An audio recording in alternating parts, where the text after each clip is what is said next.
When I found out a rich guy at school was pursuing me, saying he'd give 2 million as a bride price if we married, and 3 million for each child born. Hannah Troy rolled her eyes and sneered, "You're not actually going to sell yourself for money and become some delicate wife, only to be tormented for life, right?" But later, when I couldn't find a job, and my mom suddenly had a heart attack, needing donations from kind-hearted people, she kicked me while I was down, saying, "Donate what? Poor people should just die." Not only that, Hannah Troy posted online, spreading it everywhere, forging lies that I was scamming people for donations. I didn't raise a single cent for the surgery, and instead suffered endless cyberbullying. After my mom passed away, I could no longer bear the external pressure and jumped off the rooftop. When I opened my eyes again, I was back to the day when the rich guy was pursuing me. The moment I agreed to Spencer Vale, he immediately transferred 100,000 to me, saying it was pocket money. This time, looking at Hannah Troy, who worked 6-day weeks and earned only 45,000 per month, I scoffed coldly. 6-day work week? Not even a dog would take that job. After being confessed to by Spencer Vale, I felt uncertain. Since all my roommates were around, I decided to hear their opinions. Before the other two roommates could speak, Hannah Troy's eyes nearly rolled into the sky. The look she gave me was full of contempt. 2 million can buy you already? Vivian Lin, you're truly cheap? The Qing dynasty died long ago. Surely, you won't really sell yourself for such a small amount, become a little wife, and get mistreated your whole life? I'd never be like you. I will never marry, and I'll definitely never have children. In the future, I'll be the leading heroine of my own life. As soon as she said this, the other two roommates looked at each other in silence, unsure what to say. I happened to be reborn at this exact moment. This time, I didn't tolerate Hannah Troy anymore, and immediately shot back. Yes, you're the only Qingxing Danüzhu in the world, so why hasn't the great leading lady broken up with her boyfriend yet? She was incredibly hypocritical. On one hand, she advocated against marriage and childbearing, attacking every woman who married or had kids. She even openly claimed on social media that stay-at-home moms were low-intelligence people. Hannah Troy argued passionately, how could someone not be mentally deficient if they choose to have children? Only pseudo-talents would do such a thing. I was utterly stunned by her insane logic. On the other hand, she was glued to her boyfriend every day, and whenever she saw a handsome guy on Douyin, she'd joke about wanting to give him a baby monkey. It was truly hard to comment. Hearing herself challenged, Hannah Troy stomped her foot hard, her expression turning awkward. Caleb Ford and I are just messing around, we'll break up after graduate. I am, anyway. But you, Vivian Lin, don't tell me you actually believe a man can be relied on for life? Full-time wife? You really think he won't cheat once you're pregnant? Do you even know how painful childbirth is? After giving birth, you'll gain weight, get stretch marks, suffer from urinary incontinence. Just thinking about it makes me nauseous. I thought you were sensible since you never dated anyone, but turns out you're the ultimate love-stricken fool. Get lost before you infect me. With that, Hannah Troy covered her nose in disgust and moved to the spot farthest from me, as if I reeked of filth. In my previous life, I listened to her words and thought there was some truth to them. A person must rely on themselves. Living a dependent life wasn't easy. Even though I didn't earn much, the money came from my own sweat and blood, so spending it always felt more at ease. But what I didn't know was, on the same day I rejected Spencer Vale, Hannah Troy went to offer herself, but was rejected by the man. After that, I accidentally came across a post online. Rich women experience pregnancy and childbirth far more comfortably than ordinary people. They can use the most advanced medical equipment and hire professionals for care. They barely feel any pain at all. And Spencer Vale's family were nouveau riche, his parents open-minded and easygoing, so there wouldn't be any mother-in-law conflicts after marriage. He was practically the chosen one. Unfortunately, not long after, my mom suddenly had a heart attack. It was also graduation season, and I was overwhelmed, completely unable to think about anything else. I ran around non-stop trying to gather money for the surgery. When I announced I was starting a fundraiser, Hannah Troy dramatically covered her mouth in exaggerated shock. Everyone has their fate. Someone in your mom's condition can't be saved. Why waste social resources? So donate what? Poor people should just die. At that time, my physical strength was near its limit, my body already on the verge of collapse.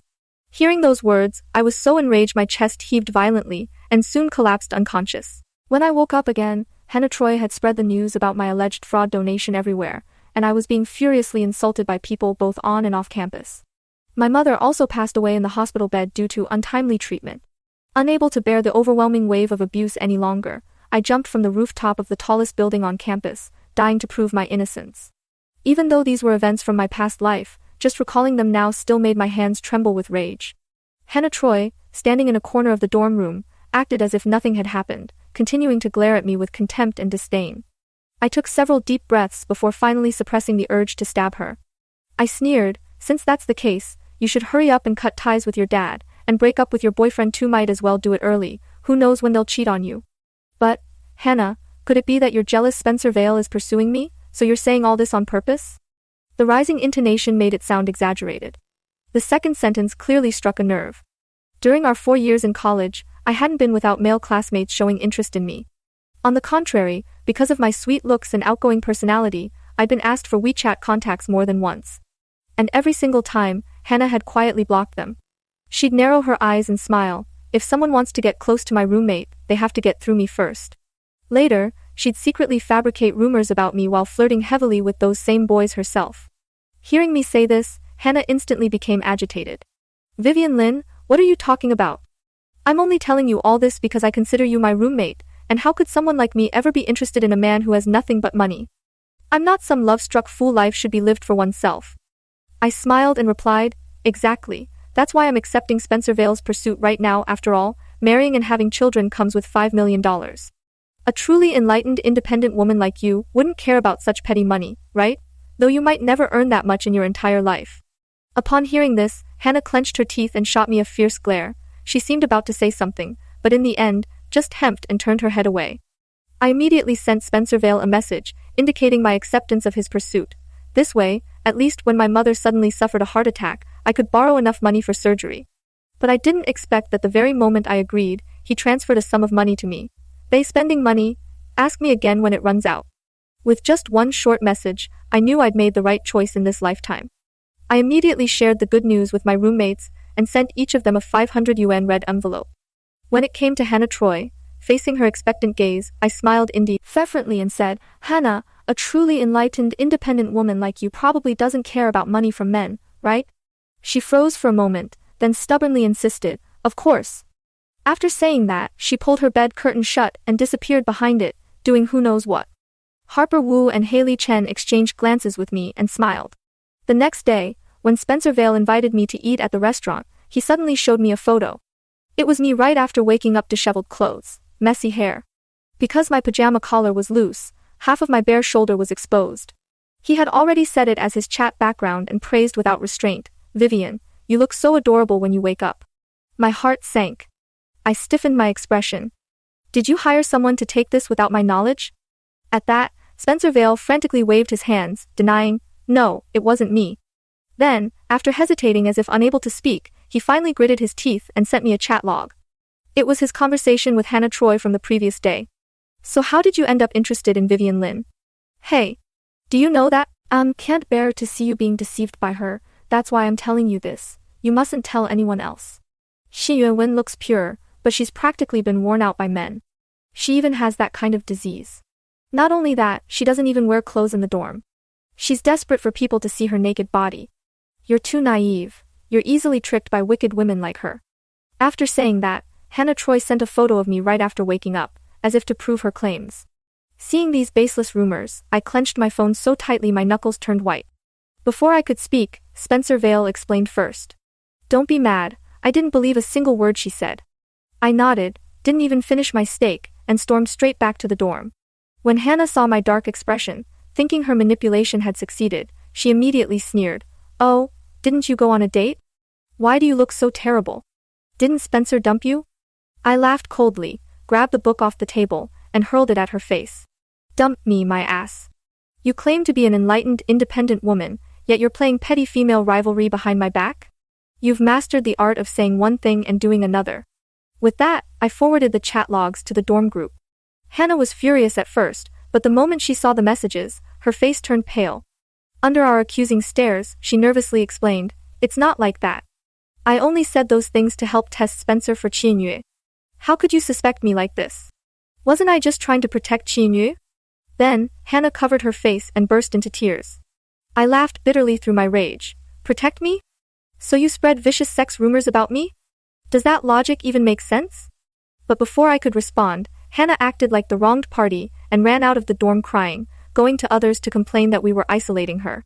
The other two roommates came over to comfort me. Perhaps because she now had something compromising in my hands, she didn't cause any trouble for several days. Sometimes when I went on dates with Spencer Vale, he'd buy desserts and crystal bracelets for me to share with my roommates.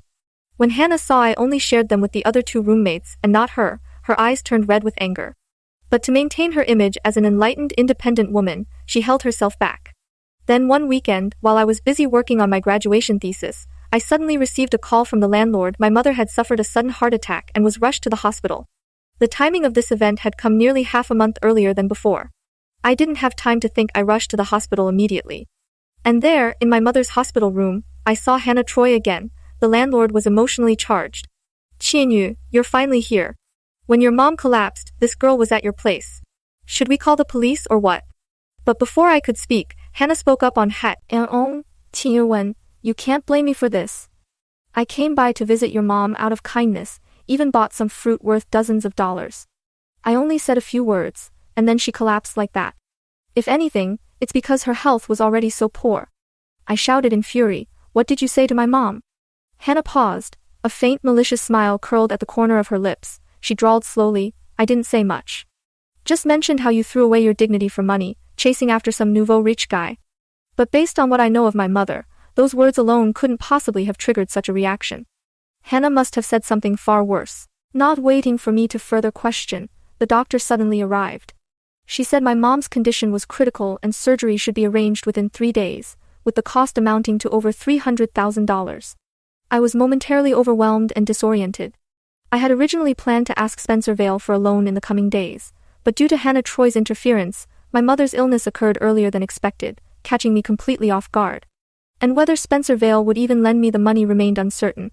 I nervously bit my fingers and paced outside the ward, not even noticing when the doctor left. Only when I saw the landlord step out of the Bingfang did I barely snap back to reality, repaying him the expenses he had covered, plus an extra $500 as hardship compensation. Soon after, Hannah Troy also exited the ward. Seeing my anxious appearance, she spoke lightly, adding insult to injury. Over $300,000 in surgery fees. Do you think selling yourself could even cover that? Honestly, just don't treat her. You don't have a father anyway. What difference does it make if you lose your mother too? The woman's tone was smug and vicious. I gritted my teeth so hard they clicked together in anger. Back then, shortly after college started, my mom tried to help me bond with classmates by inviting my roommates home for dinner. She bustled around, cooking a full table of elaborate dishes. Hannah Troy ate the most. It was also during that visit that she learned my mom had divorced because of her husband's infidelity and domestic violence, and now, she actually dared to say such heartless things. I simply couldn't take it anymore. I stepped forward, said nothing, and slapped her twice hard. Do I give you too much face? Say one more word like that, and see what happens. Hannah Troy covered her stinging cheek, eyes filled with disbelief. She was both scared and furious. What did I say? Your mom deserves to die. What meaning do poor people like you even have in this world? After speaking, probably fearing another beating, she immediately ran away. I stood there for a long time before finally regaining my composure. Then, I opened my phone and found Spencer Vale's WeChat. After hesitating briefly, my trembling hands typed out a message. Again, it was Hannah Troy? She had already reached out to Spencer Vale ahead of me, spreading rumors that I was a fraud only after his money. Not only that, she claimed I had prepared all kinds of evidence to carry out the scam, warning him not to fall for it. No wonder Spencer Vale was unwilling to lend me the money. I broke down crying again in desperation. I'm crying again in desperation. Soon, a message came through from the other side. When I returned to the dorm, it was already past 10 at night. Physically and mentally exhausted, I just wanted to rest. Hannah Troy had already told the other two roommates about me hitting her today. Qianyu Wen, you actually hit me, do you know I can report you to the academic advisor? I glanced at her indifferently and replied weakly, you can call the police if you want. With that, I climbed into bed and fell into a heavy sleep. The next day, my mom successfully underwent surgery and was no longer in life-threatening condition. I shuttled between the hospital and graduation matters, wishing I could split myself in two. I didn't pay attention to Hannah Troy's recent behavior. Until the day of the graduation photo, I suddenly fainted in front of hundreds of students across the major. When I woke up again, I was in the infirmary. It was then I learned from my roommates that I was pregnant.